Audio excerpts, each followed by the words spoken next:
Cruising accounts for one of the highest greenhouse gas emissions on a per person per kilometre travelled. But some cruise companies are going to do something about it.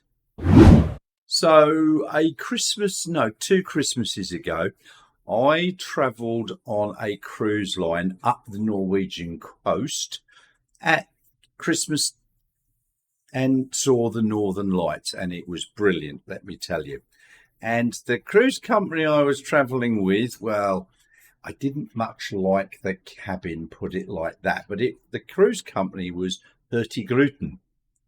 And they're now getting some new ships, but they're making things more greenhouse gas friendly. So if we go to their web page here, we've got them announcing updated plans for zero emission cruise ships in the future. But they're doing something about the ones that they've already got. So they announced this in October the 11th, which was only, not 6 days ago. So they're already pretty sustainable, but they've got their C0 project, which is zero emission ship. Now, this one is scheduled to debut in 2030. And it's going to have some large batteries, these sails. I've got plenty of pictures of these, which I'll put up soon, and some other innovative solutions to help reduce their greenhouse gas footprint.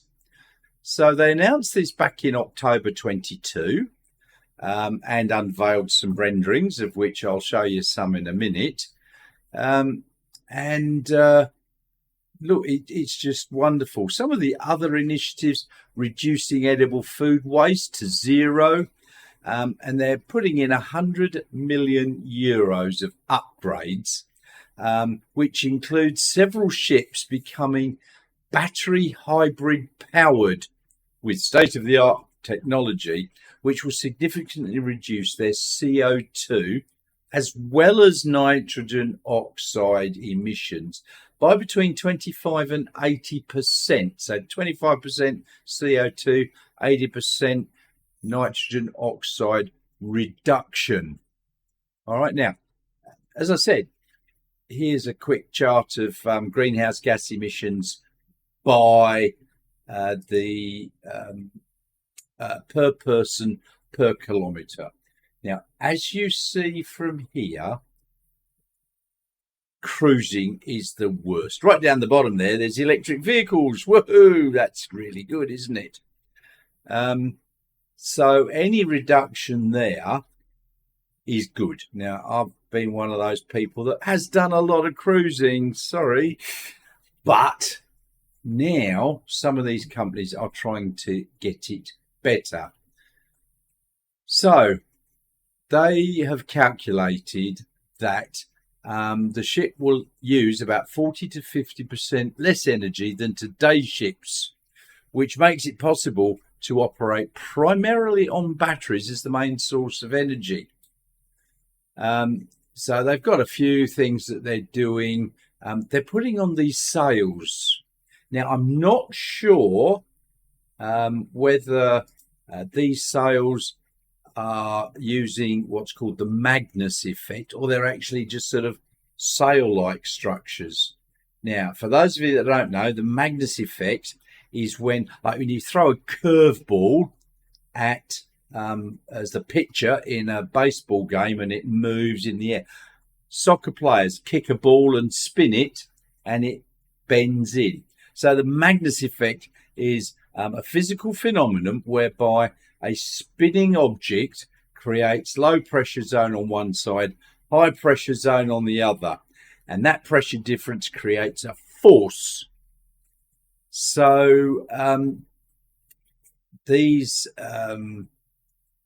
vertical things, they don't look very circular to me. Now, while I was in, I think it was Sweden, I did see some of the ferries that were hybrid battery, but they had these Magnus effect long tall tubes on them, and they spin those, and then that gives it an additional force. I think these are actually more sails on here.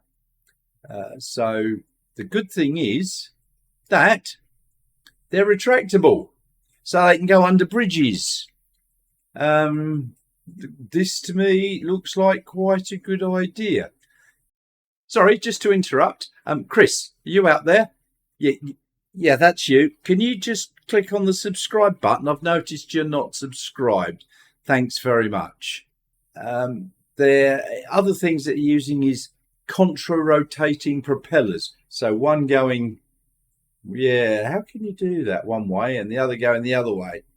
Yes, and apparently that produces a bit more thrust. And they've said that the battery capacity will be around 60 megawatt hours. Yeah, that would keep my Tesla going for a bit, wouldn't it? They've got 2 retractable thrusters at the stern. That helps with manoeuvring. So they're going to put sails up, which are fold down. They're going to create a hull with reduced drag. And how they're doing that is they're blowing air bubbles on it. So air lubrication of the hull. Air bubbles are pumped beneath the hull to reduce drag, which will save another 5 to 10%. And modern hull design with advanced anti-fouling coatings. Now, I hope they're not nasty ones, because there has been a bit of problem with those in the past. So they've said that preliminary results also show that better ventilation and insulation systems, as well as advanced energy management, will lead to significant energy savings. And what they're doing is they're putting in smart cabins, which allows the guests to control their own energy usage. And they'll have an app, and it'll show them how much energy they're using or saving. So look, that can only encourage lower energy consumption. I mean, I'm doing that at home. I keep checking how much my solar panels are putting out, how much I'm putting into the car, how much I'm putting into the house, and so on. So I've become a bit more energy aware, if you like. What do you think about that? Let me know in the comments below. Cruising company aiming for 0 emissions. Now, I don't think that's net zero. I think that's 0 emissions. And they're starting to plan a brand new ship, or brand new ships, that will probably replace their older ones. But they're also planning on upgrading the ones they've got, putting in hybrid systems, battery and their motors that they've got in there, which are probably diesel motors. But they're aiming to reduce their emissions on their current ships, as well as getting new ships into the fray. It can only be good. I do know that some of the other cruise companies are creating their ships to be more energy efficient, but none of them are whacking big batteries in. So perhaps they need to take a leaf out of the book. So you've got some companies such as Royal Caribbean and so on that are building massive ships with 6,000 passengers or more.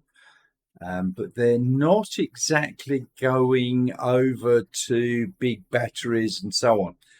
When I was up in the Nordic countries, I did see a lot of ferries, and quite a few of them stated that they'd got batteries on board.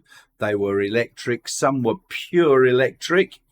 As I said, some of these had the cylindrical sails up, which were using the Magnus effect. So look, that can only be good.